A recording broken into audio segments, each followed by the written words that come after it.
So good afternoon, everyone. Welcome back. So let's start this afternoon session. Professor Ashkeson will continue his talk. So please. Thank you. Let me share screen.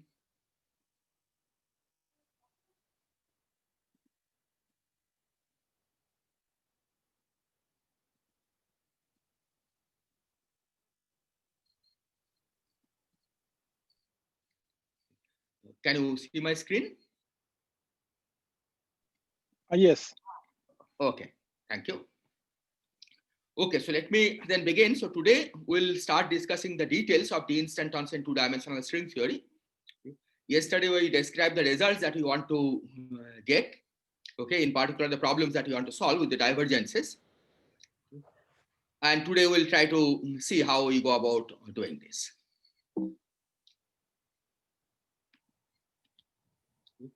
So the first, I'll review some aspects of the worldsheet theory of this two-dimensional string theory. Okay. So this will be the standard review of bosonic string worldsheet, and so I'll go through it reasonably quickly.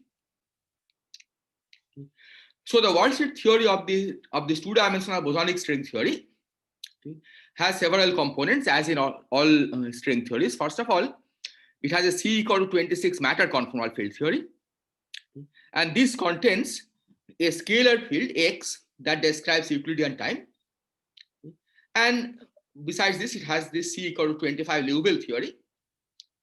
So the central charge is, so there is a single scalar field, but the central charge is made up by some linear dilaton background and some additional potential term. So this gives a conformal field theory of central charge 26. And then besides this, there are the usual ghost system. So there is BC and B bar C bar ghosts. So these are conformal. So B has conformal at 2, 0. C has conformal at -1, 0. These are anti-holomorphic. So this has conformal at 0, 2, and this has conformal at 0, -1. And in what follows, we will be assigning ghost numbers. Okay, and the ghost number assignment in our convention will be 1 for C and C bar, and -1 for B and B bar.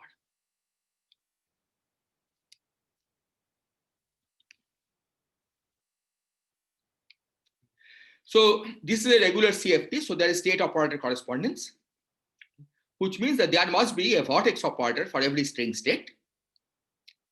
And as I have already discussed earlier, closed string states should correspond to vertex operators in the bulk, and open string states should correspond to vertex operators on the boundary of the worldsheet. So closed string vertex operators are characterized by two coordinates, the positions, and the open string vertex operator is characterized by a single coordinate, that's a coordinate on the boundary.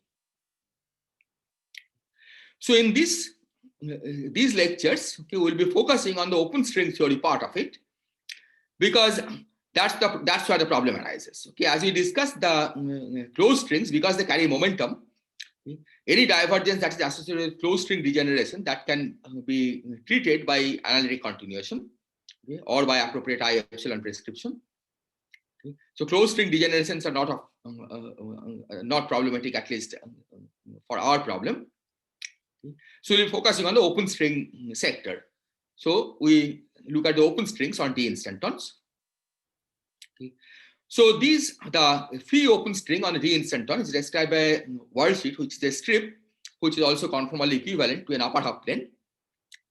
And in the language of upper half plane, we put the boundary condition on the various fields. We put the boundary condition on the ghost fields as by identifying C and C bar to be equal on the boundary. Bar are taken to be equal on the boundary. And as far as the matter fields are concerned, we put Dirichlet boundary condition along X and also along the Liouville direction. Now, Liouville field, of course, is an interacting field theory. So talking about Dirichlet or Neumann is a little confusing. But there are specific conformal, specific procedure consistent with conformal invariance, which tells us how to describe a D instanton in the Liouville direction. Okay, a Dirichlet boundary condition along the Liouville direction. So this is what we'll proceed with. Okay, this is the worldsheet theory that we'll be proceeding with.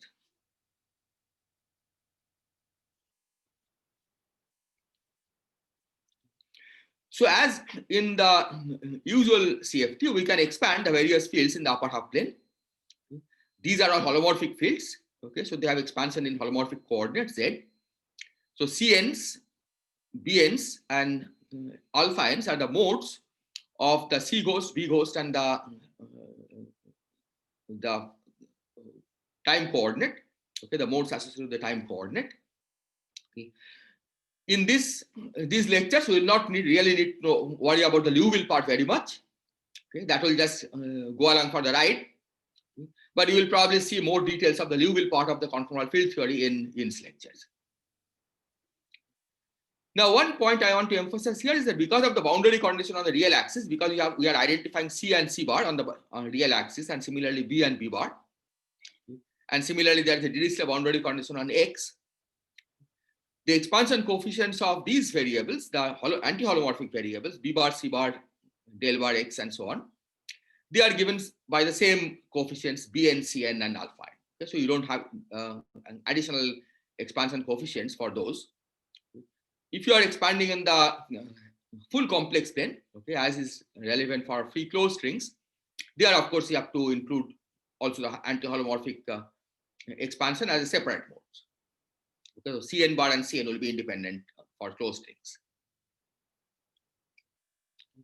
So we define the SL2R invariant vacuum, okay, by identifying that Cn and the vacuum should be 0 for n larger than or equal to 2. This basically follows from the requirement that C of 0 should be well defined on the vacuum. And you can see that C of 0 will be well defined only if Cn acting on the vacuum vanishes for n larger than or equal to 2. Okay, so for example, for n equal to 2, this coefficient is Z inverse. Okay, so it will blow up at Z equal to 0. So you have to ensure that C2 acting on the vacuum gives you 0. Similarly for Bn's, okay, from this expansion, it follows that Bn acting on the vacuum must vanish for n larger than or equal to -1. And this tells us that alpha n on the vacuum should vanish for n larger than or equal to 0. And the usual state operator correspondence holds. So a state V will be associated with this particular state V of 0. This is a vortex operator, V of 0 acting on the vacuum. Okay. So for example, if you take the ghost field C, okay, its associated state is C of 0 acting on the vacuum. And then using this expansion, you can easily convince yourself that that's C1 on the vacuum. Okay, because C2, C3, etc., they all annihilate the vacuum. Similarly, the state associated with B will be B of 0 on the vacuum, that's B minus 2 on the vacuum. And similarly, for the state associated with this will be this evaluated at 0 acting on the vacuum, that's alpha minus 1 on the vacuum. Are there any questions up to this point?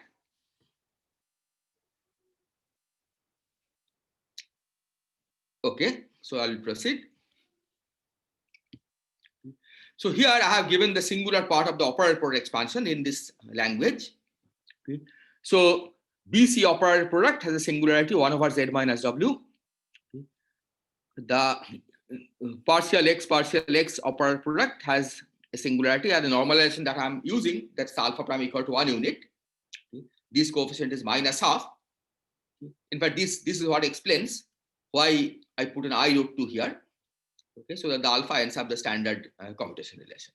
Okay, so this I root 2 factor cancels this -12 that appears here. Okay. So based on this operator product expansion, we can derive this anti-commutation relation between B and C. So these are of course anti-commuting, and the commutation relation between the alphas. So from this, we can see that the states in the Hilbert space H will be created by the action on the vacuum of all these oscillators. Okay. There is a momentum, okay, because we are talking about open strings on a T instanton, so the states are not characterized by any continuous momentum. Okay. But you can have C minus n for n larger than or equal to -1, B minus n for n larger than or equal to 2, and alpha minus n for n larger than or equal to 1. Okay. These don't annihilate the vacuum. So you can get an arbitrary state by applying these on the vacuum. And of course, I have not explicitly written down, but you can also apply operators from the Liouville theory. Okay, so a general state will contain these oscillators as well as operators from the Liouville theory acting on the vacuum. But again, for our purpose, we will not need to worry too much about the part of the Liouville part of the problem, okay, because that will just go along for the ride. But these will play an important role in our analysis. Now, here is one important point, the physical open string states. And by physical open string states, I mean the ones that we are familiar with. For example, the mode that translates the D instanton. These all have ghost number 1. So which basically means that these are described by vertex operators with ghost number 1. And remember that I gave the ghost number assignment as C and C bar having ghost number 1 and B and B bar having ghost number -1. So it should have a C. Okay, that's what it says. And when it says physical open string set, these are the ones which describe classical fluctuations of the D instanton. So if you think of the D instanton as a solution in string theory, as we emphasize, the D instantons are like saddle points in the Euclidean path integral. So they have classical deformations. And the classical deformations are described by these open string states of ghost number 1. Are there questions at this point?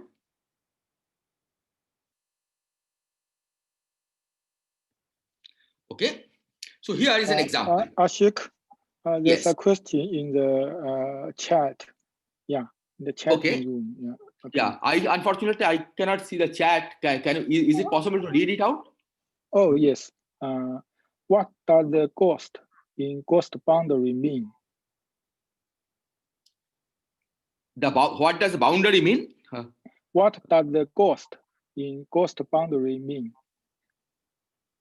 Oh, the ghost. Okay. So this is, of course, I mean, the boundaries of the worldsheet. So the open string worldsheet itself has a boundary.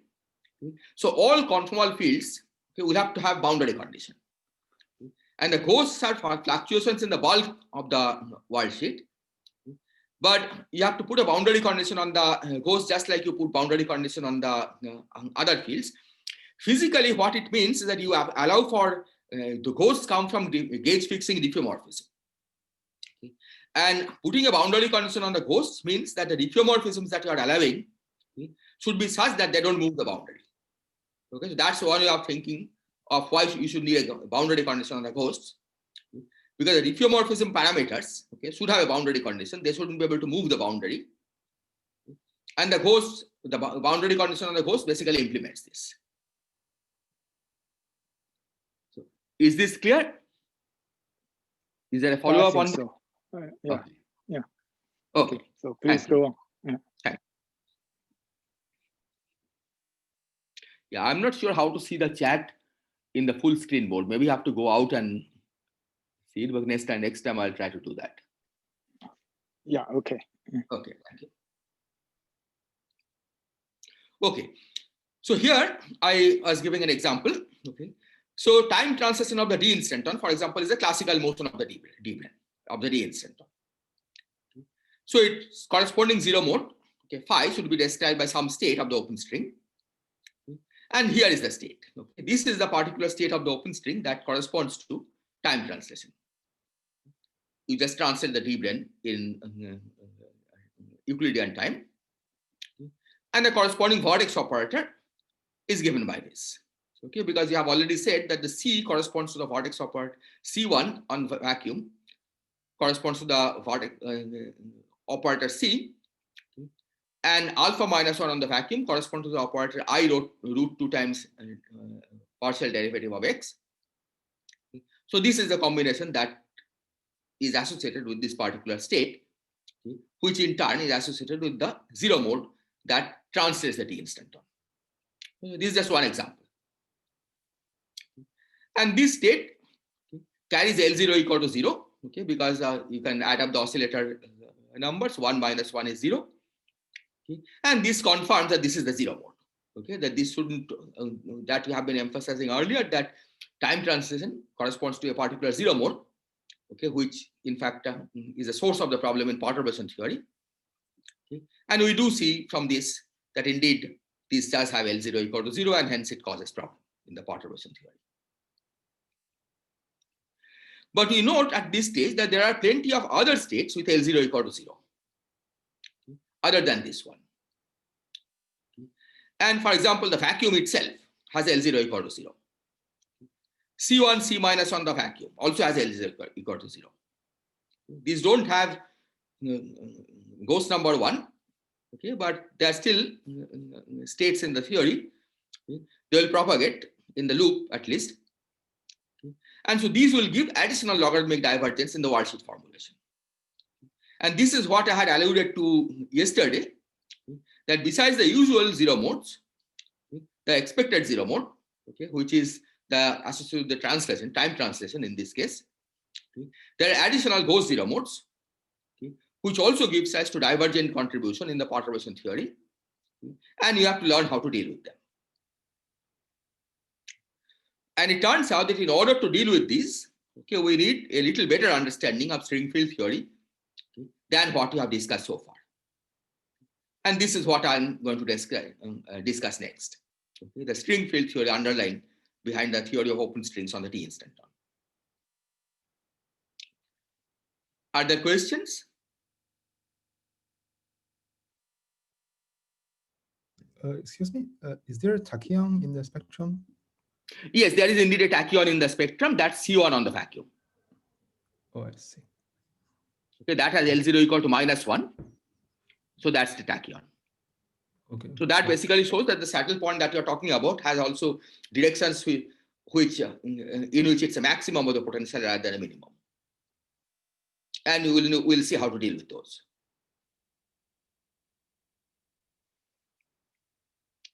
Is there any other question?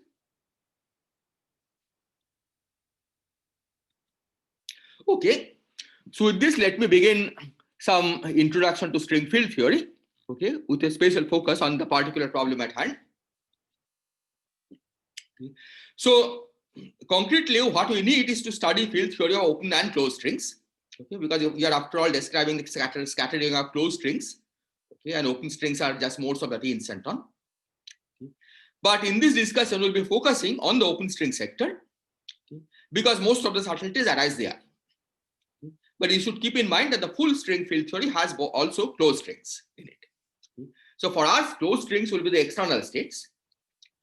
And the problem that we see, the problems that we see with the divergences are coming from the internal open string states. And to understand those, we'll focus on open string sector of the full quantum of full string field theory. So let's begin with some definitions. So we define by H the full vector space of open string states in the matter plus ghost sector, okay, which means the X, Liouville, BC, everything. So in this, okay, given H, okay, now we define an off-shell open string field, okay, to be an arbitrary element of H. Okay. So open string field is a vector in H. Now, this may sound a little surprising because normally fields you don't think of as vectors in a Hilbert space. Okay. So let me be more specific. Okay. So for this, let's introduce a basis of states in H, okay, which I'll denote by phi r. And then given any state in H, you can of course expand in that basis. Okay, sum over r chi r phi r. When you say that the psi is the string field, open string field, okay, what one means precisely is that these chi-r's, okay, are the dynamical variables over which we are supposed to do path integral. So that's the sense in which the psi is a string field. Okay. So each of the chi-r is a particular mode, okay, that you have to integrate over. Okay. And the path integral over string field is defined as the integration over the chi-r's. Now, it still doesn't sound like a field. Okay. Normally, what would happen is that this sum over r will also include a continuous integration over a continuous momentum levels, right? Because the states in the Hilbert space are characterized not by the discrete levels, but also by the momentum that they carry. So these then will have a continuous momentum level, and you can think of these then as the Fourier transform of the usual fields, okay, in the position space. On the D instanton, however, there are no continuous momenta, and so these don't have any continuous index, which simply reflects the fact that on the D instanton, the string field theory that you're talking about is really a zero-dimensional field theory. And this shouldn't be too unfamiliar, because of course, if you have a DP brane, right, we know that the field theory on the DP brane is described by P plus one dimensional field theory. Now D instanton is like a D minus one brane, right? Because you have put Dirichlet boundary condition also on the time coordinate. So you expect that the field theory, okay, if it exists on the D instanton, should be a zero dimensional field theory, and that's it, what it is. Right? And the chi-r's are the zero dimensional fields that live on the D instanton. Now, one point which may look a little surprising, but that is true, is that this chi-r, okay, we assign it to be a Grassmann to be Grassmann even parity if the corresponding state phi r is Grassmann odd, and vice versa. Now, the reason that this is not too surprising, okay, is because if we go back in the previous slide here, okay, you see that this one is a Grassmann odd state, right? Because C is it carries a ghost, one factor of the ghost, right? And the ghosts, as you know, are Grassmann odd objects. So this is a Grassmann odd state, but the corresponding associated mode is Grassmann even. This just translates the D brane, right? Translates the D instanton. So this is clearly a bosonic mode. Okay. So this assignment, this opposite assignment, okay, is part of the story in string field theory, that Grassmann even modes of the string multiply Grassmann odd states on the world sheet. Okay, and that's what you have to live with. Okay, are there any questions? Okay, if you are seeing string field theory for the first time, this may be a little confusing, but so if there are questions, please feel free to ask.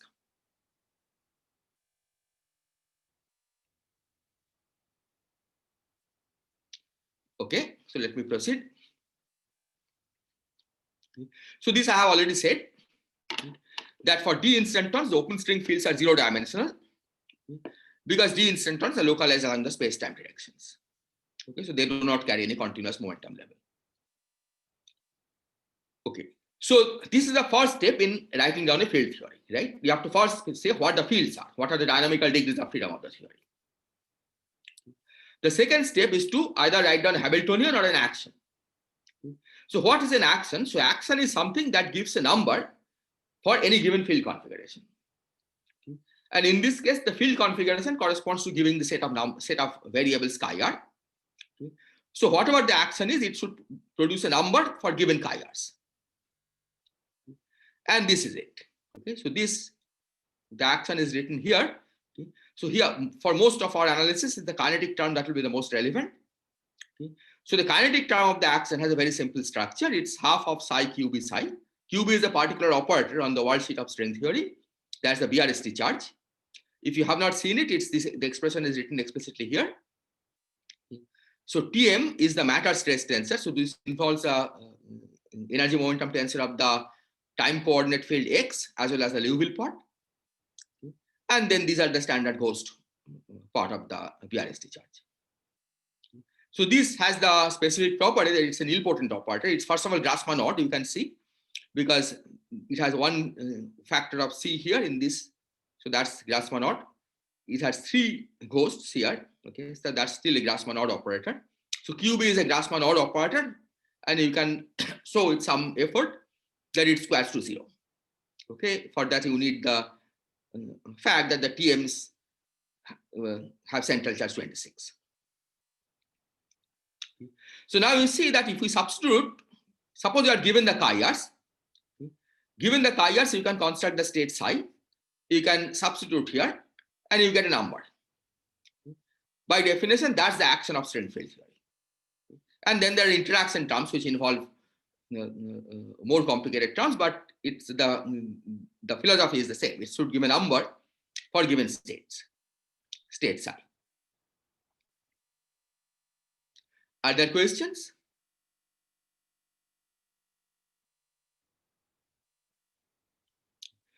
Now, this action that you have written down, okay, is not actually an ordinary action, okay, and for reasons that I'll try to explain in the next few slides.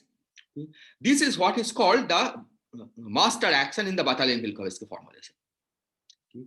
And the reason that it's not like an ordinary action is the following. In normal gauge theory, for example, when you first write down an action, you write down the usual classical action involving the gauge fields. Okay. And then you discovered that you need a gauge fixing to do path integral. So you introduce Faddeev-Popov ghost. Okay. That's a new set of fields. And then you write down the path integral in terms of integration over the gauge fields as well as the Faddeev-Popov ghost. Okay. There is a different formalism, okay, which is called the Batalin-Minkowski formalism, okay, where to begin with, okay, the action that you start with, okay, has both the matter fields as well as all the ghost fields that you need. Okay. And this happens even before gauge fixing. Okay.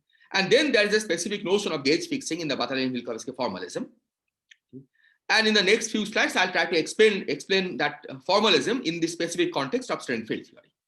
Okay. But the formalism itself is more general. You can apply it to any theory, including normal conventional gauge theories.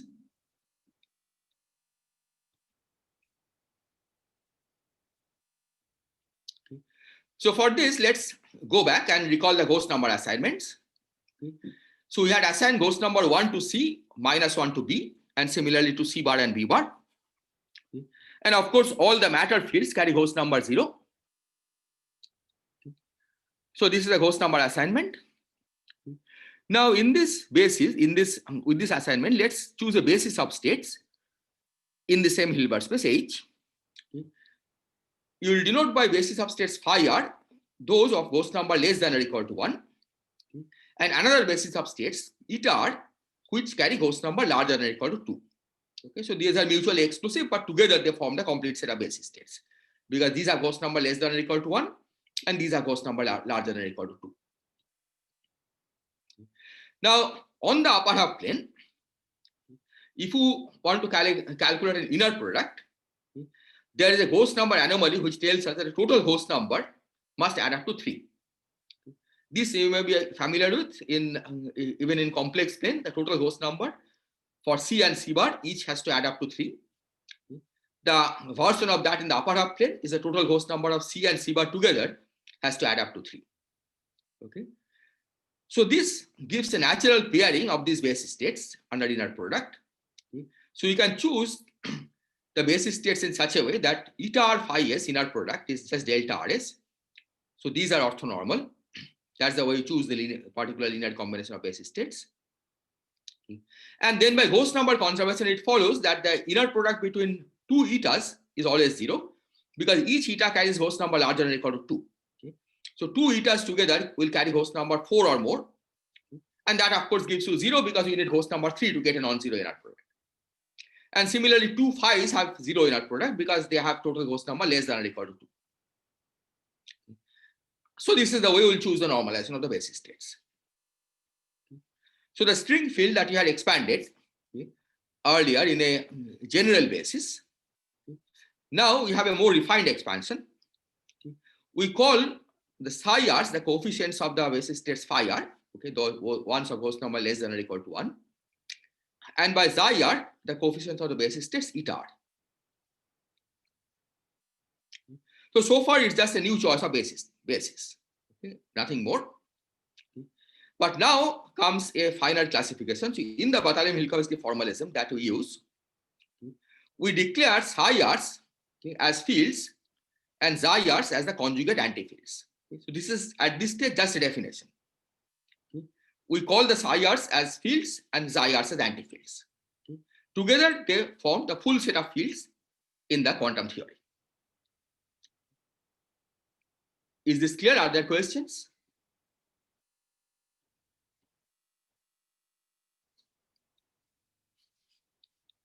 Okay, so let me proceed. So among psi r, remember psi r multiplies states of ghost number less than or equal to 1, right? Phi r is a ghost number less than or equal to 1. So this contains in particular ghost number 1 states where the physical states lie. Okay, because I said the physical open string states are of ghost number 1. So among psi r, those that multiply ghost number 1 states, those are called classical fields. And they typically describe classical fluctuations of the d center. The others are quantum fields, as I'll explain. The ones with ghost number less than or equal to 0 correspond to the usual ghosts in the Faddeev-Popov formalism. And these are associated with gauge transformation parameters. So for this, let me go back to the Fadia-Popov formalism for gauge theories. If you recall, when you do Fadia-Popov quantization, you have to introduce a pair of ghosts, one of which we call a ghost, the other one anti-ghost. The ghosts are in one-to-one correspondence with the gauge transformation parameters, and the anti-ghosts are in one-to-one correspondence with the gauge fixing terms. So these arise after you have done the gauge fixing. As I emphasize in the BV formalism, the formalism itself automatically has built-in ghosts and anti-ghosts.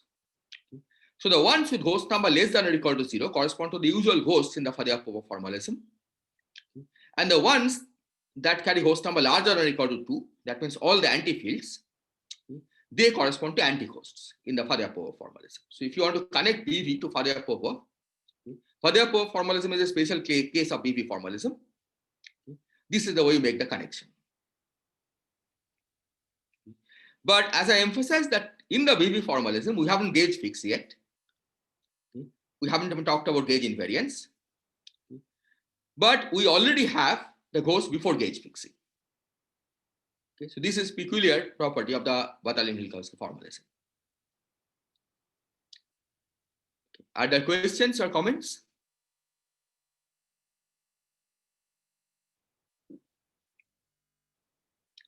Okay, so normally we talk about gauge invariance as some kind of invariance of the action.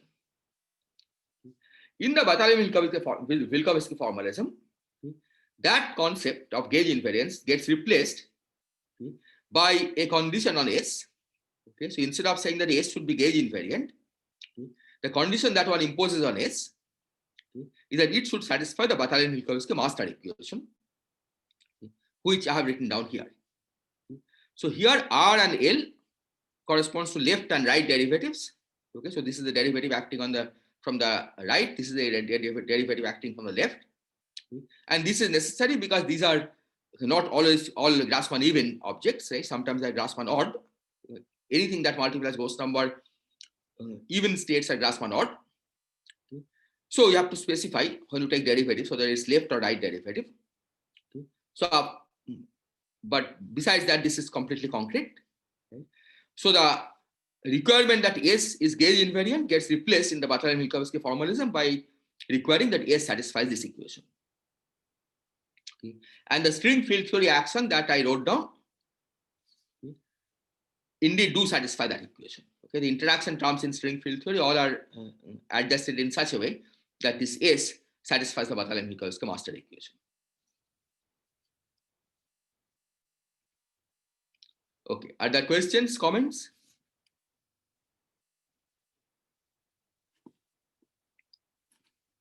Okay, so let me proceed.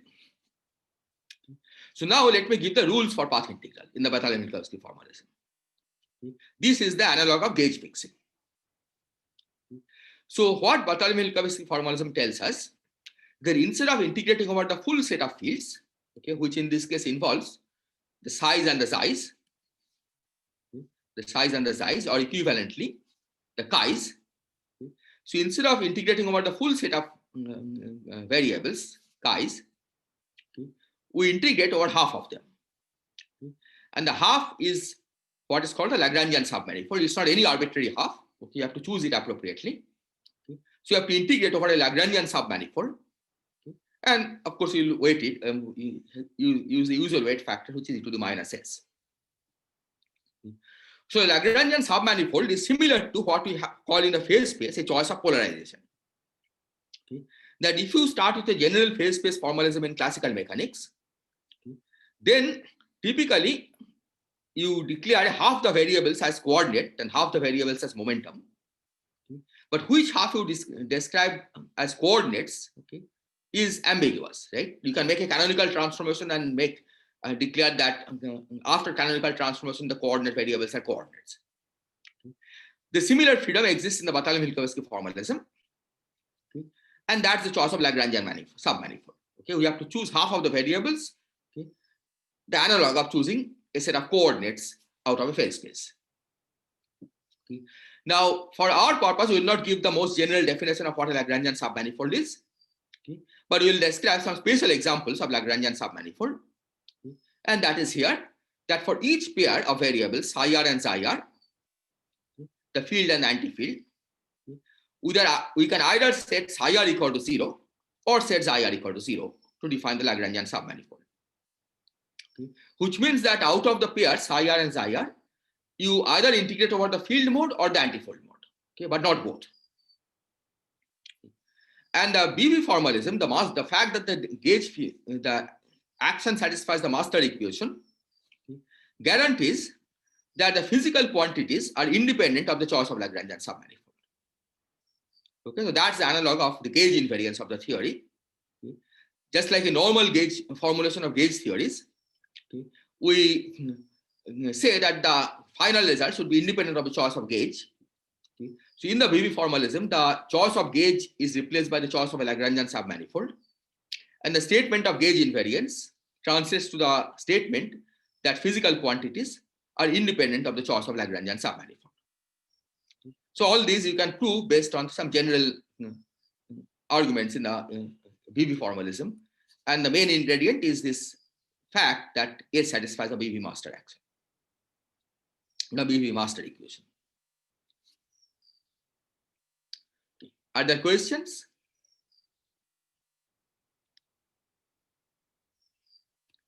Okay. So let me then proceed. Okay. So let's first take the Lagrangian submanifold to be setting all the antifields to 0. Okay. So then what are the leftover fields? Okay. The leftover fields are the psi r's, the fields, which includes the classical fields. That means the Gauss number 1 state fields, the fields that multiply Gauss number 1 states. Okay. But it also involves all the Gauss fields, okay, that we have said are associated with gauge transformation parameters. Okay. So let me remind you, okay, I said that those with Gauss number less than or equal to 0 correspond to Gauss associated with gauge transformation parameters. Okay. So if you set all the antifields to 0, then the submanifold that we are integrating over are in one-to-one correspondence with the classical fields, first of all, okay, and all the Gauss fields associated with gauge transformation parameters. So in this case, one can show just by Gauss number conservation that the action becomes independent of all the fields of Gauss number less than or equal to 0. That means it depends only on the classical fields. And this is what happens in normal gauge theory, right? The starting action in a normal gauge theory just depends on the classical gauge fields, okay, and other matter fields, but no Gauss. So the action indeed takes the form where it depends only on the classical fields. And so the path integral now reduces to the usual path integral over all the classical fields. But of course, you also have the integration over the Gauss fields, which are in one-to-one correspondence with the gauge transformation parameters. But one can check that the Gauss fields have Grassmann statistics that is opposite to that of the gauge transformation parameters. So for example, the first level of Gauss, right, Gauss number 0, those are Grassmann, or those are multiplied by Grassmann odd variables, right? Because as I said, Gauss number 0 states are Grassmann even. So the fields that multiply them are Grassmann odd. But gauge transformation parameters are of course Grassmann even. So the Gauss fields have opposite statistics to gauge transformation parameters. And this is again what you are familiar with from the Faryakova formalism. Right? We introduce the Gauss fields, but they have opposite statistics to gauge transformation parameters. So the integration over the Gauss fields in the numerator, we can reinterpret as a division by the volume of the gauge group, okay, where you integrate over the gauge transformation parameters but put it in the denominator. And here you are using the insight that the integration over the Grassmann odd fields, okay, typically gives a determinant, whereas the integration over the Grassmann even fields gives you 1 over the determinant. Okay, so the integration over the Grassmann odd fields produce results that are inverse of the integration over the Grassmann even fields. So if you interpret it this way, then what you have is in this path integral is the integration over the classical fields weighted by e to the minus the classical action divided by the volume of the gauge group. And that is what is the starting point in all gauge theories, right? On conventional formulation of gauge theories. So if you want to know how BV connects to the conventional formulation of gauge theories, where you integrate over the classical fields weighted by e to the minus s in the numerator, and you divide by the volume of the gauge grip in the denominator, that corresponds to the choice of the Lagrangian submanifold, where you set all the antifields to 0. But of course, you know that for perturbation theory, this is not a good choice of gauge. And we have, because you have to gauge fix. Okay, so this is somewhat singular, but formally, this is the way BV makes connection with the usual formulation of gauge theories. Okay. Are there questions or comments? One question. So in the normal Fourier proof of formalism, there is the possibility that, say, if one chooses a somewhat bad gauge, one may write say degree of ambiguity. So is there a similar problem with the BV formula? Yes, in principle there is, because it depends on the Lagrangian submanifold. The Lagrangian submanifold may be complicated. Okay, thanks. So that would be multiple copies in general. I see. But BV formalism, I should say that so far it has been used mostly for perturbative analysis. So I don't know of a case where people have actually encountered this problem in the BV formalism. But in principle, one could encounter this problem if the Lagrangian submanifold is sufficiently complicated. I see.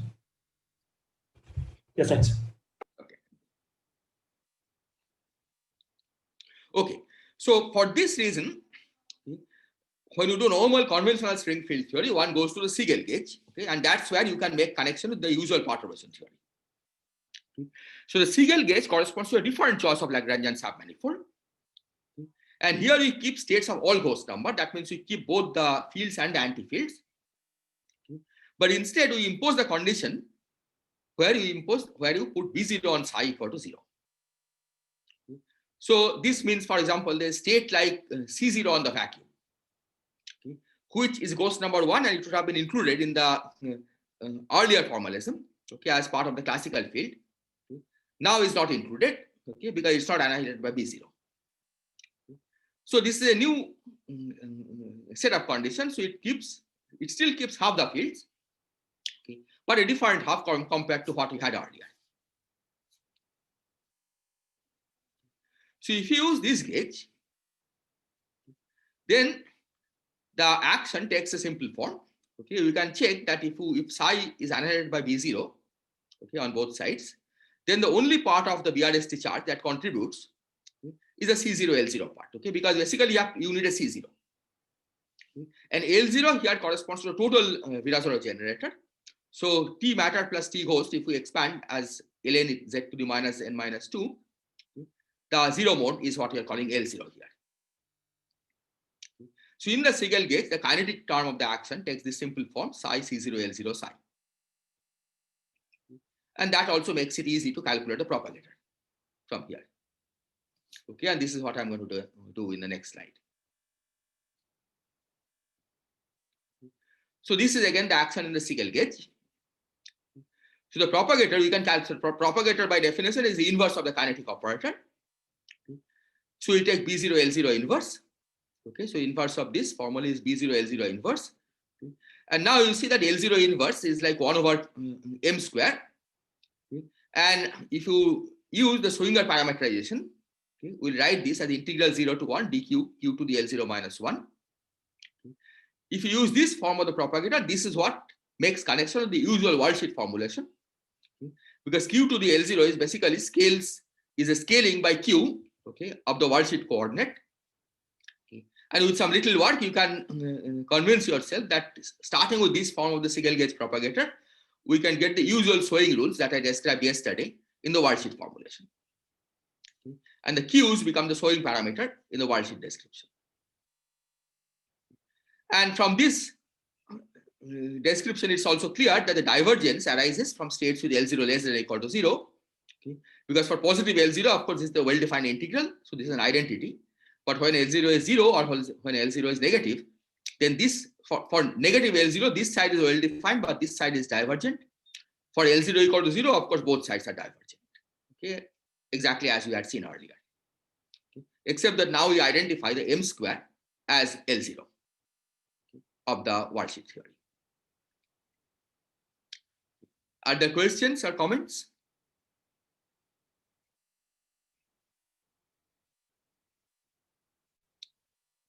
Okay.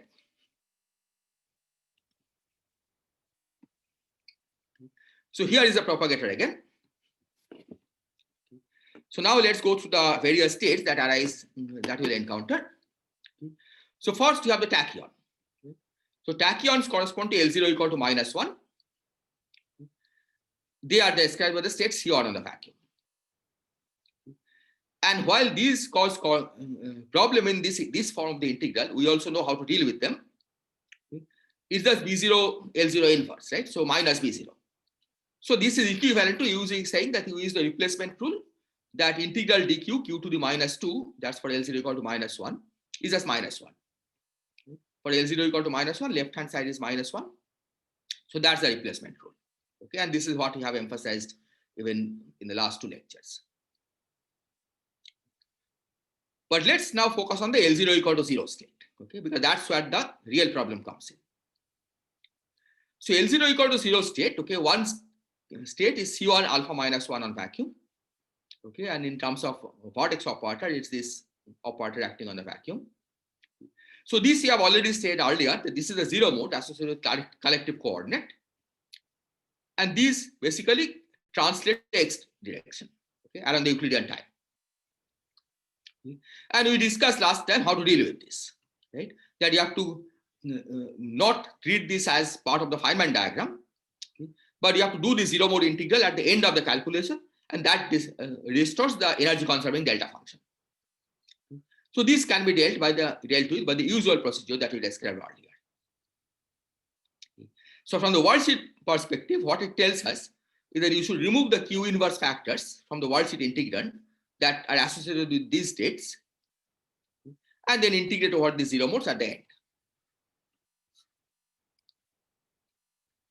Okay. Any question?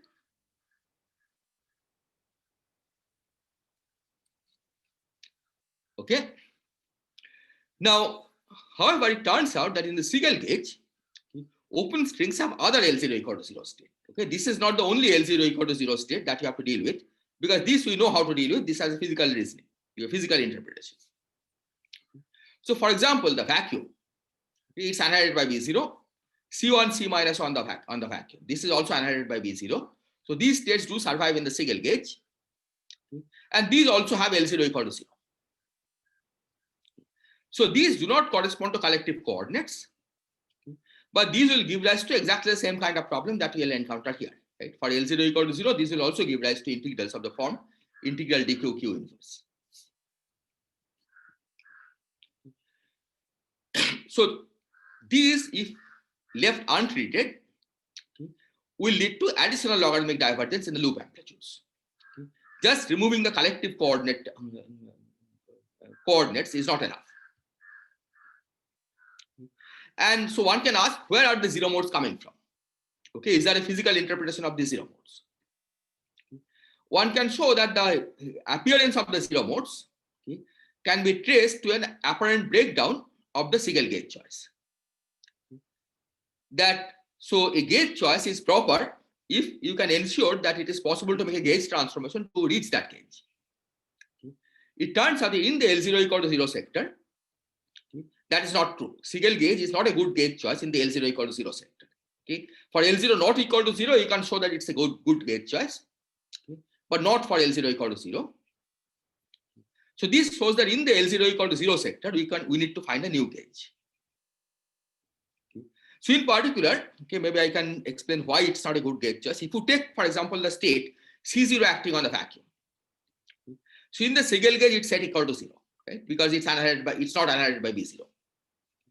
But you can check that there is no way you can, if you start with a state where the coefficient of C0 acting on the vacuum is non-zero, there is no gauge transformation that can make it 0.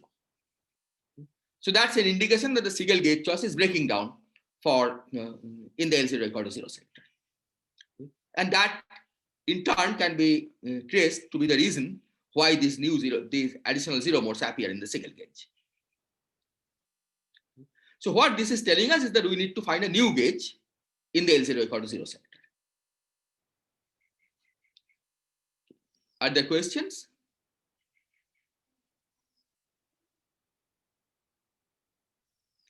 Okay. So let's now discuss the solution. Okay, what do we do in this case? Okay. So for this, let's first consider the full expansion in the L0 equal to 0 sector. So here are the field modes in the L0 equal to 0 sector. And here are all the anti-field modes in the L0 equal to 0 sector. Now, single gauge choice corresponds to setting all states, all the coefficients of all states which are not annihilated by B0 to 0. And that includes these states, C0 on the vacuum, then C1, C0, C minus 1 on the vacuum. Anything that has a C0, the corresponding coefficient is set equal to 0 in the single gauge. So Xi2, Xi3, and Psi1 are set equal to 0 in the single gauge. But as I said, the Psi1 mode, which are setting equal to 0, you can show that if Psi1 was non-zero to begin with, it is not possible to set it equal to 0 by a gauge choice. So what we do is that we go back to the original choice of Lagrangian submanifold, the gauge invariant form, namely where we just set all the antifields to 0. And let me emphasize, this we do only in the L0 equal to 0 sector. Okay. For L0 not equal to 0 sector, we continue to use the single gauge because there's no problem there. Okay. In the L0 equal to 0 sector, we choose a new gauge where we set all the antifields to 0. Okay. So Xi1, Xi2, Xi3 are set equal to 0. Okay. And this means that in the L0 equal to 0 sector, the string field can now be expanded like this. Okay. So Psi1, Psi2, and Psi3, the first three terms survive. Okay. These vanish on the Lagrangian submanifold that you are choosing. Okay, and we will be working with this particular choice of Lagrangian submanifold. Are there questions?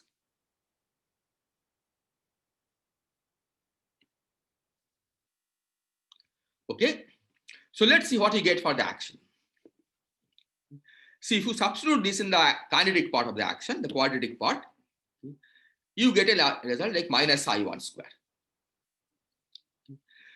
So this shows that Psi1 at least is not a zero mode. Okay, Psi1 has a non-vanishing kinetic term and it has a finite propagator, which in appropriate normalization you can show is minus half. So this is good. Psi2 and Psi3 are no kinetic term. Okay, so these still are zero modes. Of this Psi3 we can recognize is a translational zero modes. Right? This is what you're calling phi earlier. Okay, the translational mode. Okay. So this you know how to deal with. Okay, this is what is going to describe, give rise to the energy conserving delta function at the end. This one has ghost number 0. So this is associated with the, so okay, first of all, one can show that the Psi2, this is of course a zero mode of the action, it doesn't appear in the quadratic part. Okay. But by the ghost number conservation, it in fact completely decouples from the action. It doesn't appear anywhere in the action. And that, okay, it's not perhaps surprising in the Fourier-Popov formalism, for example, right? You remember that the ghosts and anti-ghosts always come together. Okay. Now, if the anti-ghosts are associated with anti-fields, and if you are setting all the anti-fields to 0 in the Lagrangian submanifold, then it's not a surprise that the ghosts will completely decouple from the action. Okay, and that's what happens in the BB master action. Okay, once you choose the Lagrangian submanifold where all the anti-fields are 0, okay, only the classical fields enter. Okay. So Psi2 is a zero mode, but it completely decouples from the action. Okay. So its path integral just factorizes. Okay. And physically, as you have already emphasized, the integration over Psi2 can be regarded as division by the volume of the rigid U1 gauge group. Okay. So this rigid U1 gauge group, let me explain maybe what this is. Okay. You are probably familiar with the fact that any D brane has a U1 gauge field living on it. A D1 brane, for example, has a 1-dimensional 1 plus 1-dimensional U1 gauge field. A DP brane has a P plus 1-dimensional U1 gauge field living on it. Similarly, on a D0 or a D minus 1 brane, also there is a U1 gauge field, except that of course there's all its component there. It has no components, right? because the number of components of the gauge field is p plus 1. So formally it could have had a gauge field, except that it has no components. So the gauge field doesn't exist, but the gauge group still exists, and that's what is called the rigid U1 gauge group. So the way it acts on the various states, that if you take an open string that starts from a given d instanton and connects to another d instanton or another d brane, that open string is charged under this rigid U1, just like normal U1 gauge group on the d brane. Right? If you have a dp brane, and if you have an open string that starts on the dp brane and ends somewhere else, then that open string is charged under the U1 that lives on the dp brane. The same thing happens for the d instanton. So there is a U1 gauge group, okay, or you can say rigid U1 group. It's really it doesn't depend on anything because d instanton has no coordinate. Okay. But there is still a gauge group, and integration over psi2, okay, the ghost, can be regarded as a division by the volume of that gauge group, okay, which of course just factorizes from the path integral and gives us a constant. Okay. So this is the way we will interpret the integration over psi2. Okay. So the idea is now that psi3 we know how to integrate over. This is a translational zero mode. Okay. And psi2 decouples, so you don't have to worry about this. Action doesn't depend on psi2 at all. Okay. The only thing is you have to do is you have to take into account the fact that the psi1 has a non-vanishing propagator, so you have to explicitly include its contribution in various amplitudes. Are there questions or comments?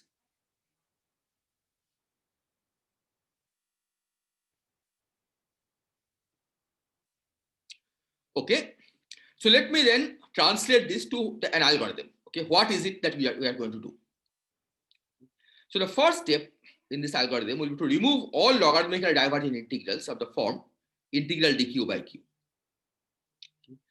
This includes the ones that are associated with translational modes, but also the ones that are associated with the zero mode pairs, right? The single gauge zero mode pairs, which would have given integrals of this kind, but in the new gauge that you are choosing, right, these modes are absent, so you should drop all such integrals. So that's the first step. You remove all integrals of this kind, which is good. At least it makes things finite. Then you have to explicitly add the contribution from the psi1 propagators, right? Because this was not there as part of the single gauge description, okay, which translates to the usual worldsheet description. So you have to explicitly include the contribution from the psi1 propagators in the various string diagrams. Then you interpret the integration over psi2 as division by the volume of the U1 gauge group, okay, and after possible field redefinition, right? Psi2 may not be directly related to the U1 gauge group parameter.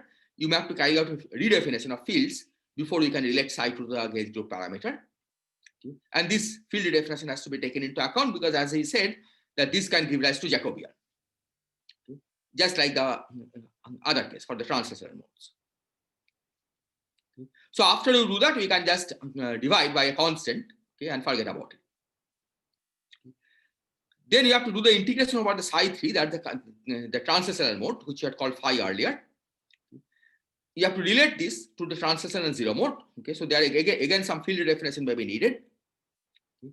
And after you have done that field redefinition and regarded this as an integration over the translational zero modes, we can use it to recover the energy conserving delta function, which is here. Okay. And in that process, you have to remember that you have to compute the Jacobian that are associated with these various redefinitions of zero modes that you are carrying out. Right? In particular, the redefinition of psi2 and redefinition of psi3 to relate it to the, so psi2 redefinition is because you want to relate it to the standard U1 gauge transformation parameter. Psi3 redefinition is because we want to relate it to the standard translational modes. Okay. So during that redefinition, we may get Jacobians, okay, in the path integral, and that in turn could contribute to the amplitudes, because you have to take into account their effects. And we will see examples of this later. Okay, are there questions, comments?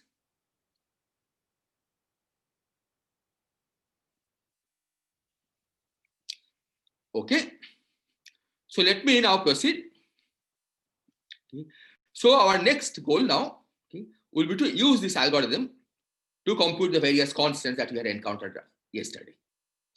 So let me remind you that the number of constants that we had to calculate are these: the AF, AG, BF, BG, C, and N. I'll remind you what these are. So in two-dimensional string theory, so these are related, AF, BF are related to this function F, which in turn is related to the disk two-point function. So the calculation of the disk two-point function encountered some divergence.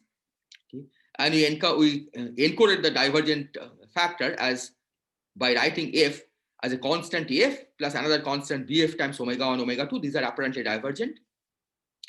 And a finite piece. That's where AF and BF come from. AG and BG come from G, so this function G, which is related to the annulus one-point function. So again, in the analysis of the annulus one-point function, we encountered divergence and we encoded that by writing G as AG plus BG omega square, and there is a finite piece. N is related to the exponential of the annulus partition function, which is also divergent. And C is related to the partition function on surfaces of Euler number -1, which included a disk with 2 holes or a torus with 1 hole. So in principle, all of these can be calculated using string field theory. And so far, using string field theory, all but C has been calculated. Okay, for C, there's an indirect argument that I'll also try to explain. Okay. But in principle, you can also use string field theory to calculate C. Okay, that just hasn't been done because it's a little more complicated calculation. So what I'll do is that I'll now start by describing how to calculate AF and BF from string field theory. Okay, and then we'll see whether we can get to any of the others. Okay, today I certainly want to describe how to calculate AF and BF. Okay. Any question?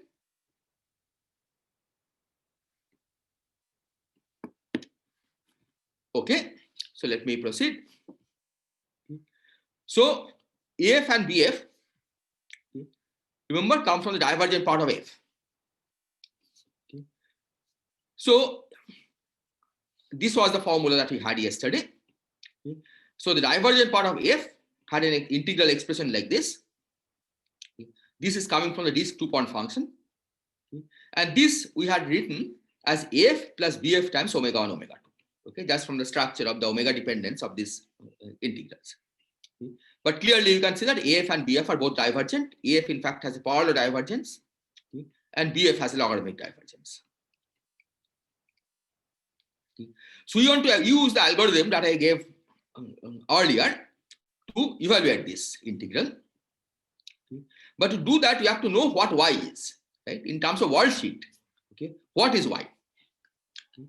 And this, of course, came out of the analysis of these people. Okay. So you can go back to their analysis and see what they call y, right? What is the variable y that they use? Okay. And here is the answer. Okay. So you are calculating this two-point function, okay, but you can rewrite this as an as a two-point function on the upper half plane, because we had seen day before yesterday this can be mapped into an upper half plane. Okay. So in the upper half plane, okay, we have SL2R invariance. Okay. So using the SL2R invariance, we can fix 3 parameters, okay, to anything that we like. Now, if you have 2 closed string punctures, okay, then you have 4 coordinates to begin with, right? Because this has 2 coordinates, this has 2 coordinates, okay, but out of which 3 can be fixed at any .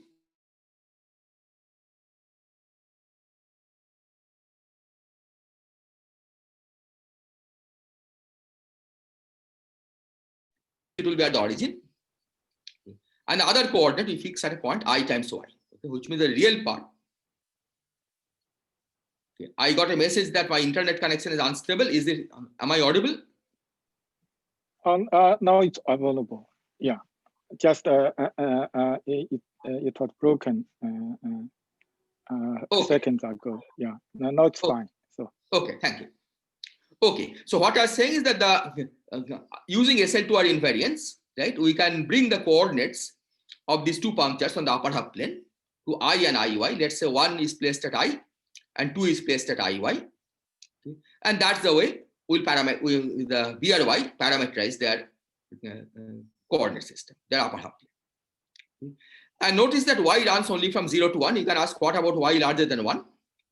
And the point is there is a residual SL2R invariance, z to minus 1 over z. That keeps the point I fixed clearly. And that changes y to 1 over y. So using that, you can always bring y in the range 0 to 1. So this is a full integral. The finite part also has an integral of this kind. But that's of course finite, so you don't have to worry about this. And the divergence, as you can see, comes from y goes to 0 end, where this vortex operator comes to the boundary. Now, of course, you can see from the structure there should also be a boundary divergence as y goes to 1. But that corresponds to closed string degeneration. And as we have been emphasizing, the closed string degenerations can be dealt with by using the appropriate I epsilon prescription or by analytic continuation. So that's why you don't worry about this here. Our main concern will be how to deal with the divergence as y goes to 0. That's what we see here. Other questions?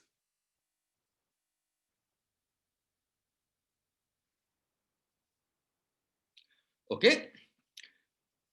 So this is the integral. So now we have to write Feynman diagrams, right? So what we have is the 2-point function of two closed strings. And now we have to write all the possible Feynman diagrams that can contribute to this. And in drawing the Feynman diagrams, I'll be only drawing diagrams which have internal open strings. Because while there are also diagrams with internal closed strings, they will correspond to closed string degeneration. And as we have emphasized, they can be treated by analytic continuation. So we'll not worry about diagrams with internal closed strings. We'll dump all of those into a single vortex. So the relevant Feynman diagrams that contribute to this 2-point closed string amplitude is where the closed string gets converted to open string by a 2-point function of closed string open string, and then the open string gets back to a closed string using this 2-point function. So this we'll call diagram A, and then everything else we'll call diagram B.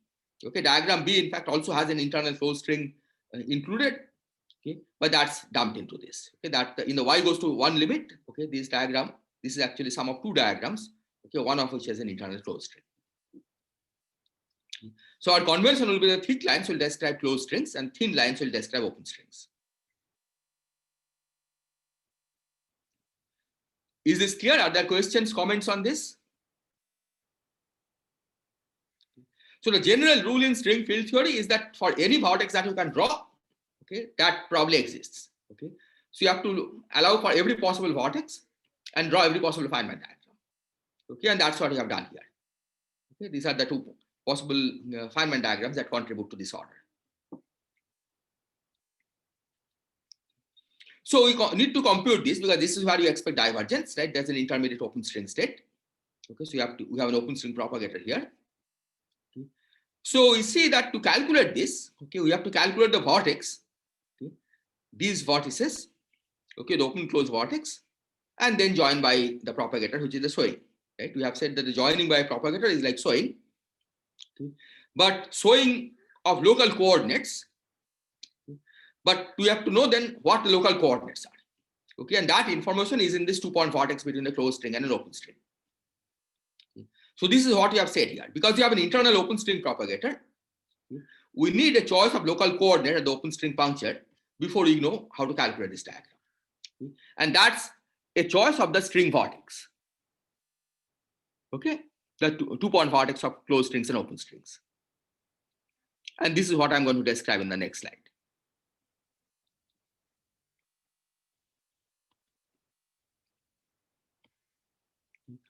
So we have to describe what is the interaction vortex between the closed string and an open string. So this is an interaction vortex. Again, you can draw this picture, right? With one closed string and one open string at the boundary. So this has 3 parameters, right? The position of the closed string as well as the position of the open string. But by SL2R basically fixes all 3 parameters. So there is no choice in the coordinates. Up to SL2R everything is fixed. So you can put the closed string at I and open string at 0 in the upper half plane picture. So that's the vortex. But we have to specify what the local coordinate at the open string at 0 is. Okay. It doesn't matter what coordinate system you put at I, because we are inserting an on shell closed string states, right? Dimension 0 vertex operator, and these are external states. Okay, so the result is independent of what kind of local coordinates you choose at the point I. Okay. But it's important what kind of local coordinates you choose at the point 0. Okay, because that's where the sewing is going to take place. Okay. So we'll start with a very simple choice of local coordinate. Okay, and later on we'll look at a more complicated version. Okay. So let's take W, the local coordinate W, to be lambda times Z. Okay, while lambda is some arbitrary constant. Okay. And it's convenient to take lambda to be large. Okay, work with large lambda, but it's not necessary. Okay, you can take lambda to be any constant. So then let's look at the sewing relation. Okay. So what do we have here? Okay, we have for every vertex. So this vertex corresponds to one upper half plane, right? With a closed string at I, open string at 0. That's what this vertex corresponds to. This vertex corresponds to another upper half plane with closed string at I, open string at 0. So maybe I should draw this here.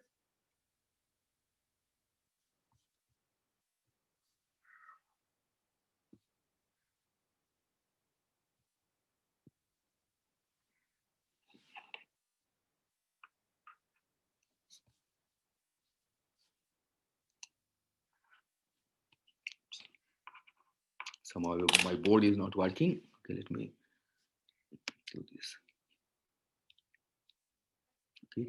So what we have is one upper half plane where there is an open string vertex here and a closed string vertex here. Okay. And another upper half plane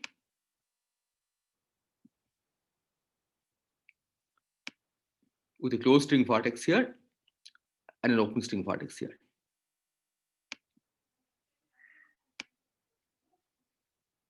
Okay. And we want to show these two vertices. Okay. So this is what we're calling Z, okay, and this is what we're calling Z prime.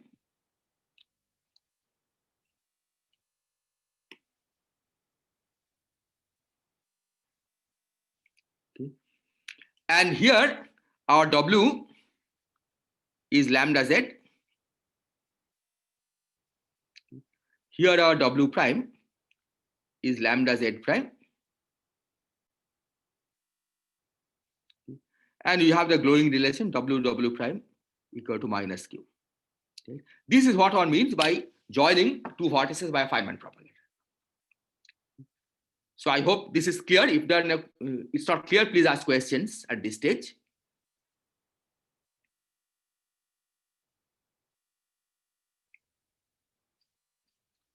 Okay, so let me go back here.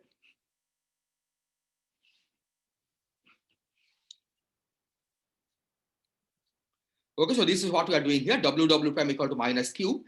So in terms of Z coordinate, it translates to lambda square Z prime equal to minus Q. This is exactly the kind of manipulations we are doing in the first lecture. So now we see where the punctures are. So one puncture is at Z equal to I because we have put the closed string puncture at I.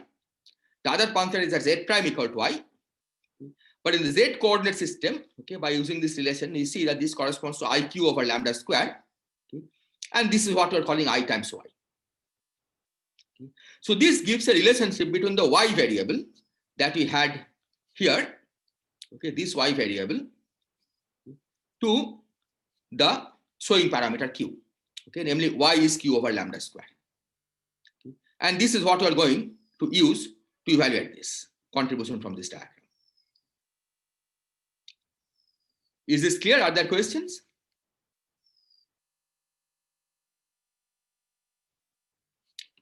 Okay, so here it is. Okay. So Y is Q over lambda square. So in the range 0 to 1, okay, corresponds to a range Y from 0 to 1 over lambda square. Okay. So that means that the first diagram, okay, I said that each Feynman diagram covers part of the moduli space. So the first Feynman diagram, okay, covers this part of the moduli space, okay, where y runs from 0 to 1 over lambda square. And now the idea is that diagram B, by definition, should cover the rest, which is the range from lambda to the -2 to 1. Okay? That's the definition of what we mean by diagram B. Okay? As I emphasized that near the range y equal to 1, okay, it in fact corresponds to also a closed string exchange. There is a closed string exchange diagram. So this diagram B actually is the sum of two diagrams. But for us, it's good enough to just consider this as a single diagram, because closed string exchanges are not going to give divergences in this formalism. Okay. So let's now see how to analyze F divergence. Okay. So this was the expression that I started with. Okay. So the idea is that we will now divide this range into these two parts, right? And identify one as coming from diagram A, the other one from diagram B. Okay. So we divide this range 0 to 1 into 0 to 1 over lambda square and 1 over lambda square to 1, okay, of the same integral. In this range, okay, that's coming from diagram A, we change variable from y to q. Okay. I'll leave it as an exercise. This is a simple exercise. This is scaling after all, right? To show that the first range, it becomes from integral 0 to 1 dq times this. And then, of course, the rest of the range, we keep the integral as it is. This is a finite integral, right? This you can easily do. So now in the first part, okay, we use a replacement rule. So this you see integral dq q to the -2, this is a tachyonic divergence. Okay, and this we replace by -1. Okay, that gives you -half lambda square. The second part we are supposed to drop, right? Because this is a massless state propagating. And as you have been emphasizing, we drop all massless states from propagating in the interior, okay, and compensate for them in the other ways, right? By including the integration over the other modes explicitly. So this term we drop, okay, and this part of the integral we do explicitly. Okay, that's written here. Okay, so this is an elementary integral you can easily do, and at the end we get this, okay, where omega 1 and omega 2, let me remind you, are the energies of the external states. Okay, is this analysis clear?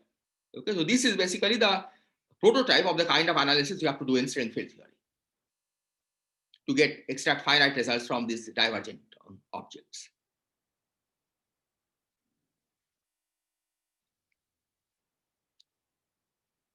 Okay, so if there are no questions, I'll proceed.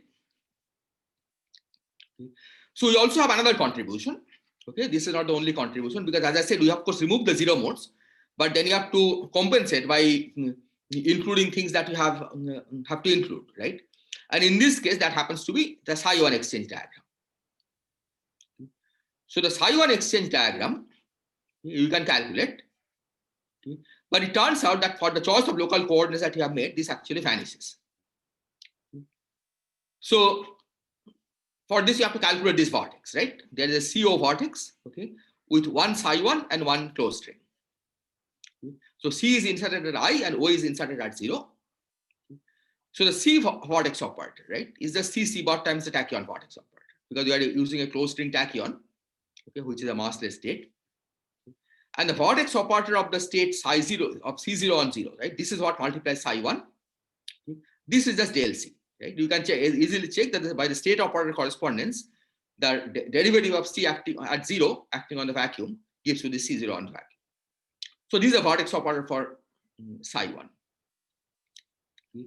So what we need to calculate is the upper half plane 2-point function, okay, of a closed string vortex operator at I and the open string vortex operator at 0, okay, but a specific open string vortex operator, which is the partial derivative of C. So this is just a rewriting of that, a del Z of C bar, V of I and C of Z. You first calculate this in upper half plane and then set Z equal to 0. Now this correlation function you can calculate, okay, and that turns out to be proportional to Z minus I times Z plus I. Okay, this I comes from the fact that this is in the upper half, inserted at I. Okay. And you can easily check that this, when you set Z equal to 0, this just vanishes, right? Because this is Z square plus 1. Okay. So derivative of this at Z equal to 0 is just 0. Okay. So it just so happens that with this particular choice of coordinate system, okay, this diagram is 0. Okay. But this is not always going to be the case. So then this is the final result. Okay, so this is the final result because the psi 1 exchange gives you 0. And we now identify that with AF plus BF omega 1 omega 2. And this gives AF is minus half. Okay, this is one of the results that I had quoted.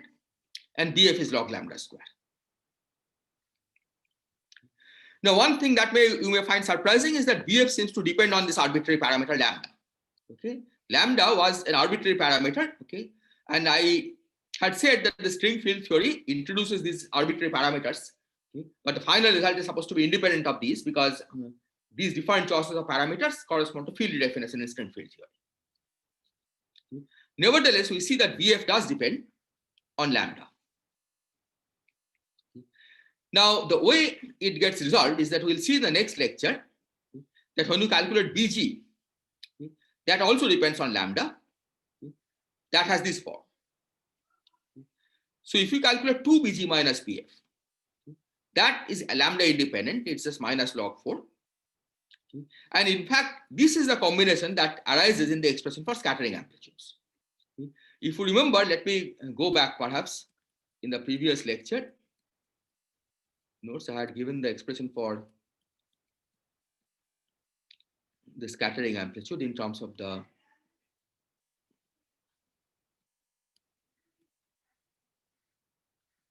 okay, you see, this was the general expression for the n tachyon scattering amplitude, and it's always this combination that appears, 2BG minus BF. Okay. And what string field theory calculation shows us is that this combination is independent of the string field theory parameters, but BF and BG themselves do depend on the string field theory parameters because those are not physical objects. They don't enter physical scattering amplitudes.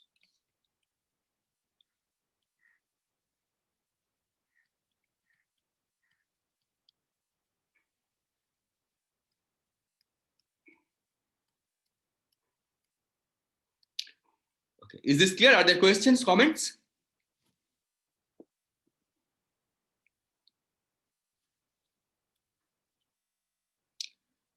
Okay, finally, let me discuss one subtle point. We can ask, okay, we have made our life simple by choosing a very simple coordinate system, right? We chose W equal to lambda Z and got a nice answer. What if we are chosen a different local coordinates? Now, if our assertion is correct, that different choice of local coordinates correspond to field definition in string field theory, and the final physical results are independent of this choice, then that better show up in our calculation. And we can ask, does it show up in our calculation that different choice of local coordinates give the same answer? So we will not study this for the most general choice of local coordinates because analysis gets very complicated, the intermediate stages. But we can analyze a particular class. So let's suppose we take C, the closed string vertex operator at I as before, the open string vertex operator at 0 as before. But we choose the local coordinate at the open string vertex operator to be a little more complicated. Say instead of taking lambda Z, we take lambda Z over 1 plus gamma Z. This is still simple enough because it's an SL2R transformation. Okay, and that makes things easier because it's easier to do the calculation. Otherwise, in order to find a relationship between Y and Z, okay, or Y and Q, you actually have to solve differential equations. Okay, so that's why SL2R vertices are very useful. So let's take W equal to this. So now again we use the showing relation W prime equal to minus Q to find the relationship between Z and Z prime. Okay, now you can clearly see it will be more complicated, but it's still solvable. Then we find the image of the puncture at Z prime equal to I in the Z plane. And typically you will find that it will not land on the imaginary axis. Okay, it will land on somewhere in the complex plane, in the upper half plane, but not on the imaginary axis. But in order to make connection with the previous parameterization, Y, so you have to bring it on the imaginary axis. So you have to make an SL2R transformation that brings this new puncture, okay, wherever it is in the Z plane, to some point, which I'll call IY on the imaginary axis. This can always be done because this is one parameter. The SL2R has 3 parameters, right? So you basically adjust 2 of the parameters to fix the point, keep the point Z equal to I fixed. And the third parameter we adjust to bring the second puncture on the imaginary axis. And whatever we get, we call that IY. Okay, that's what relates y to q.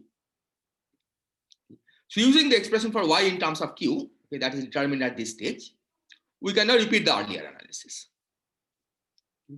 And I'll not do the analysis, but it is straightforward. It requires some algebra, but you can do it. Okay, with the I have illustrated this procedure. Okay, you divide up the y range into these two parts. Okay, and you use this replacement rule. And what you will find is that the result for AF that you will get naively is given by gamma square minus half. Okay, which means that this, instead of getting minus half here, not here, instead of getting minus half here, you'll get gamma square minus half. This is a useful exercise. It can be done explicitly. So I'd advise you that you can try to repeat this. So this seems like a puzzle. But what saves the day is that now it turns out that the psi1 exchange graph is not zero anymore.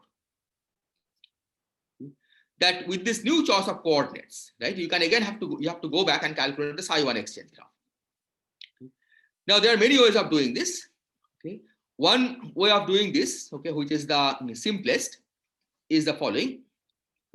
What we can do is that we can take this local coordinate, and now you say that instead of using the z coordinate, let's use a z tilde, okay, which is z over 1 plus gamma z. Then you are back to the original local coordinate system, right? W equal to lambda z tilde. But in the z tilde plane, the closed string puncture is not at I anymore, right? In the z tilde plane, it's at I over 1 plus gamma I. And you have to live with this. If the closed string puncture is at I over 1 plus gamma I, then this argument that we gave, why the psi1 exchange contribution vanishes, is no longer valid, because instead of having an I here, you have here I over 1 plus gamma I. So this correlation function will be more complicated. It will be z minus I over 1 plus gamma I and z plus its complex conjugate. Okay, but the product, okay, will have a non-zero derivative at z equal to 0. Okay. So that means that this vortex is no longer 0. Okay. And you have to now put in the psi1 propagator, which you have calculated to be minus half. Okay. And after you do all that, okay, what you find is that the psi1 exchange graph gives you minus gamma square. Okay. And when you add the two, you get back minus half. Okay. So this illustrates that psi1 is not just a triviality. Okay, it's not that it just comes along for a ride. Okay? Unless you are careful about including all the possible contributions that come from string field theory, okay, which was not part of the original worldsheet description, okay, but it's something that string field theory gives us, okay, then you will not get a consistent answer. Okay, the result will seem to depend on the parameters that you use to define your string field theory. But once you have done everything consistently, the answer should be independent of the choice of those parameters. And this plays a useful guide in deciding, in testing, whether you have made a mistake. That if you are doing some calculation in string field theory, you try to choose as many arbitrary parameters as possible. You get your final result in terms of those parameters. Different pieces will depend on those parameters. But it's a non-trivial consistency check on your calculation that at the end, when you add up all the results, the results will be independent of the choice of those parameters. And here you see a simple example of that, the gamma independence of the result. Next time, we'll see this lambda independence. As I said, BF and AF cancels the lambda dependence, and that we'll see explicitly next time. So I think my time is up, so I'll stop here. Are there questions? So any question?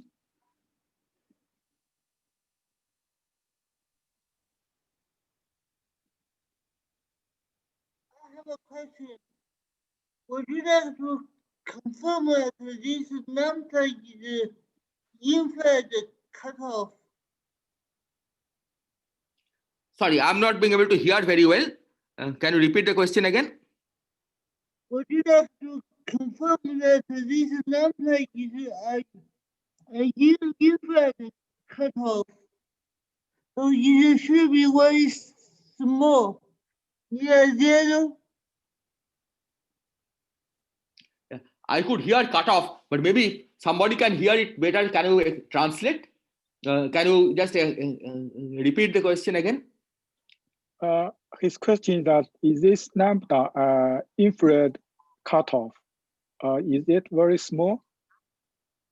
The lambda? Yes. Yes. Yeah, see, no, lambda is a finite parameter, right? We don't have to take lambda to be small or large because the result should be independent of lambda, right? String field theory doesn't tell us whether lambda should be large or small. It's just somewhat convenient sometimes to take lambda to be large, and that's what I have said here. I said it somewhere. Yeah. It's convenient to take lambda to be large, but it's completely arbitrary. The final result, according to string field theory, should be completely independent of lambda. So it's not like a cutoff necessarily. It's lambda, gamma, etc. all finite parameters. And string field theory gives a finite result. Okay. Each individual part in string field theory analysis is finite. And the total is independent of those parameters.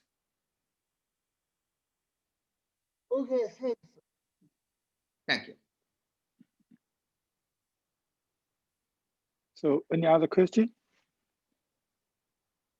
I'm not sure about the rigid U1 corresponding to the psi. Are you saying that the you can consider the U1 gauge field even on the instant world volume in the rigid sense? Okay, no, I'm not saying that we should consider instant on gauge fields because gauge fields has no component, right? But we can consider the U1 gauge transformation. On where? On the On the instant D world? Yes, exactly, on the D instant. On So the point instant, is that, yeah, on so the instant world volume? yes, on the D instant on world volume. Okay. So let's suppose that you have an open string that connects one D instanton to a neighboring D instanton. Okay. So then there is a U1, okay, on the first D instanton under which this open string is charged. It's a global transformation, right? It doesn't depend on any coordinate system. Yeah. But there Okay. is a U1 transformation, right? Under which this open string is charged. And that's what is so in the language of string field theory, that gauge transformation is generated by the vacuum state. They sell to our infinite vacuum. And that's what you are modding out by. You are dividing by. I see. But for example, if you consider the Dirac von Infeld action for the D instanton, namely it's a zero-dimensional action, the action only contains a Higgs field, transverse coordinate only, not the gauge field. Exactly. Yeah. Yeah. So this is a gauge symmetry, but it has no gauge field. Okay. Right, but there is no gauge field. So the gauge field is not dynamical. Yeah, it doesn't even exist actually. I mean, I see. Even on a D0 plane, the gauge field is not dynamical, right? Because but here there's a component, right? Because it's a zero component gauge field. Yeah. So the gauge field doesn't exist, but the transformation exists. Okay. Transformation is there. Yes, because you can see there's a conservation law, right? Suppose you have an open string going from the D instanton A to D instanton B, right? Then that charge is conserved, right? You cannot just destroy the open string. Okay? And this U1 ensures that, right? This U1 is the symmetry that conserves that charge. Okay. I see. Thank you very much. Thank you. On the next page, page 26. Yes. The third line from the bottom. This one, yes. Yes. The second term in the first integrand, Q inverse, that does not contribute because of this algorithm that from the Feynman diagram, you remove all massless states. Let me go back to the algorithm. Yeah. You see, we have to remove all logarithmical divergent integrals of this form from the Feynman diagrams. Oh, right. Okay. So the massless states are dealt with separately, right? Right. You have the physical understanding of all what these things are. Exactly. Okay, good. Yes. Thanks.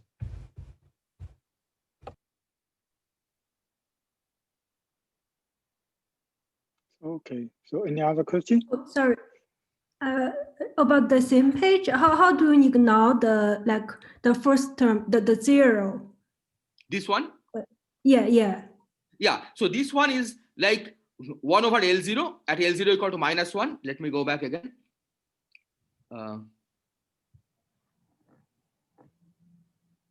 Yeah, so that's this statement, right? If you use this identity, right, that's like having L0 equal to -1.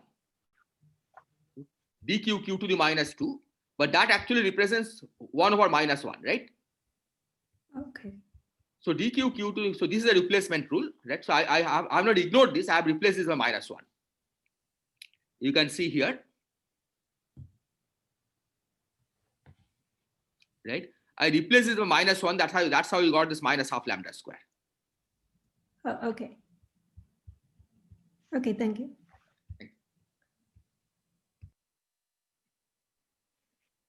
Can I ask a question? Just in this theory, Please.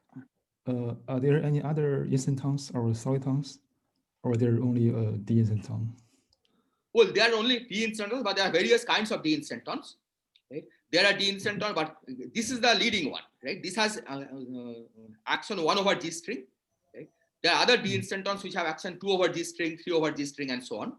Right? And those also have been analyzed in this BROI paper. Those have also been analyzed, and in principle, all of those can be analyzed by the same technique. I see. But at the leading instanton order, this is the leading term. Right? E to the -1 over gs is the only one. Okay.